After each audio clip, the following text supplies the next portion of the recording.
सिर्फ 1 लीटर दूध से बनाएं एकदम गाढ़ी रबड़ीदार कुल्फ़ी बिना कॉर्नफ्लोर के नई ट्रिक के साथ। हेलो फ्रेंड्स, मैं हूं सरोज, मेरे चैनल में आपका स्वागत है। तो फ्रेंड्स, मॉर्निंग का टाइम है और हम भैंस का दूध लेने के लिए खेत पर आ गए हैं। यहाँ से एकदम ताज़ा दूध लेकर जाएंगे और उसकी आज हम रबड़ीदार कुल्फ़ी बनाएंगे। गैस की फ्लेम ऑन करके कढ़ाई रख दी है और दूध को मॉर्निंग में ही मम्मी ने गर्म कर दिया था। अब उस दूध को इस कढ़ाई में डालते हैं और गैस की फ्लेम को तेज़ करते हुए हमें इस दूध को कम से कम 40% तक कम करना है। ये मैंने 50 ग्राम बादाम को नाइट में ही भिगो के रखा था। ये अच्छी तरह फूल गई हैं। दूध गर्म हो रहा है तो दूसरी तरफ हम बादाम को अच्छी तरह से छील लेते हैं और इनके सारे छिलके उतार कर और हम मिक्सी जार में डाल देते हैं। आज हम बादाम का यूज़, जो कुल्फ़ी बनाई जाती है उसमें कॉर्नफ्लोर की जगह हम बादाम का यूज़ करेंगे। तो ये शरीर के लिए भी बहुत गुणकारी है और ये बहुत ही टेस्टी फ्लेवर देगी।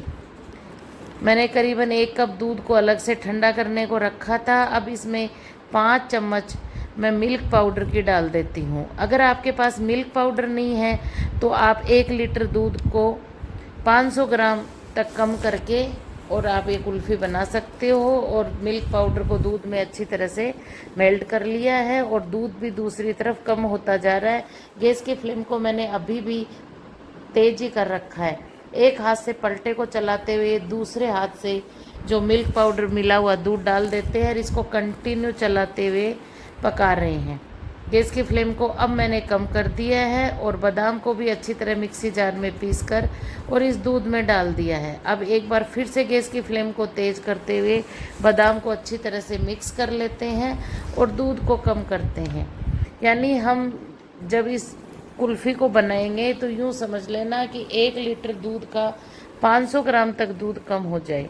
अब कढ़ाई को दूसरी गैस पे शिफ्ट करते हैं और इस वाली गैस के ऊपर दूसरी कढ़ाई रखते हैं। उसमें 100 ग्राम चीनी डालते हैं।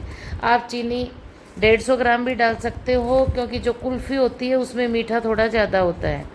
उस चीनी को मेल्ट करते हुए हमें इसका कैरेमल बनाकर तैयार करना है और फिर इसी कैरेमल को हम जो गाढ़ा दूध हो रहा है उसमें मिला देंगे, तभी तो ये कुल्फ़ी का कलर और फ्लेवर दोनों देगा।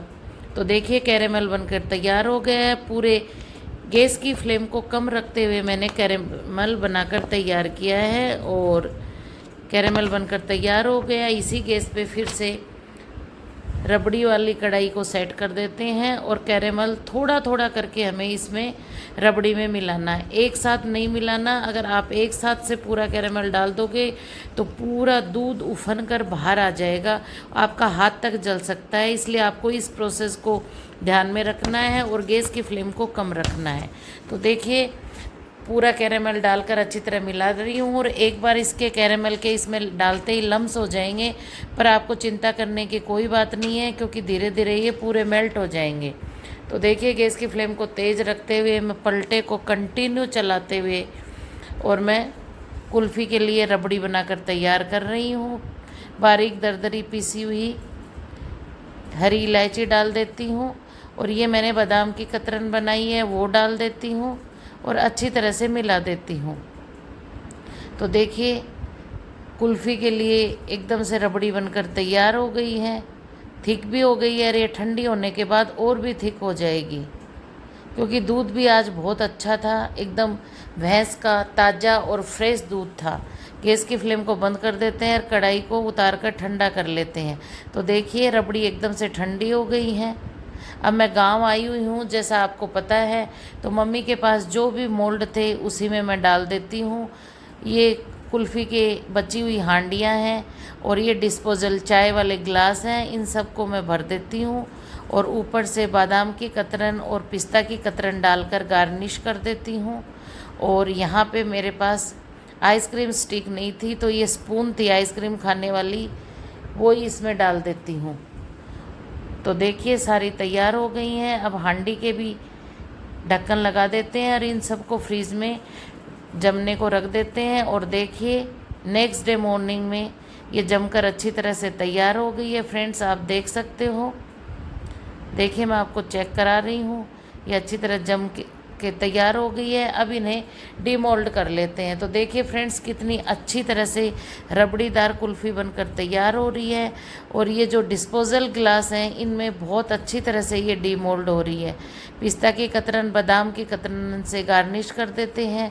तो फ्रेंड्स आज की टेस्टी सीजनेबल रबड़ीदार कुल्फ़ी बनकर तैयार हो गई हैं। अगर फ्रेंड्स ये रेसिपी आपको ज़रा सी भी पसंद आई हो तो आप मुझे कमेंट करके ज़रूर बताना। अगर आप चैनल पे नए हो तो चैनल को सब्सक्राइब करना और बेल आइकन को ज़रूर दबाना ताकि आपको मेरी नेक्स्ट रेसिपी का नोटिफिकेशन मिल सके। कई बार फ्रेंड्स क्या होता है कि सोचते हैं कि हमारे पास मोल्ड नहीं है, हम कुल्फ़ी कैसे बनाएंगे। तो आप कुल्फ़ी सेम इसी प्रोसेस से बनाइए और आप किसी में भी जमा सकते हो। आप भगोने में भी इसको जमा के तैयार कर सकते हो। टेस्ट तो वो ही रहेगा, सिर्फ शेप का अंतर है। तो आपको चिंता करने की बिल्कुल भी ज़रूरत नहीं है। आप ये कुल्फ़ी झटपट से बहुत आसानी से घर पर बनाकर तैयार कर सकते हो। तो चलिए फ्रेंड्स मिलते हैं एक और नए दिन के साथ, एक और नई रेसिपी के साथ।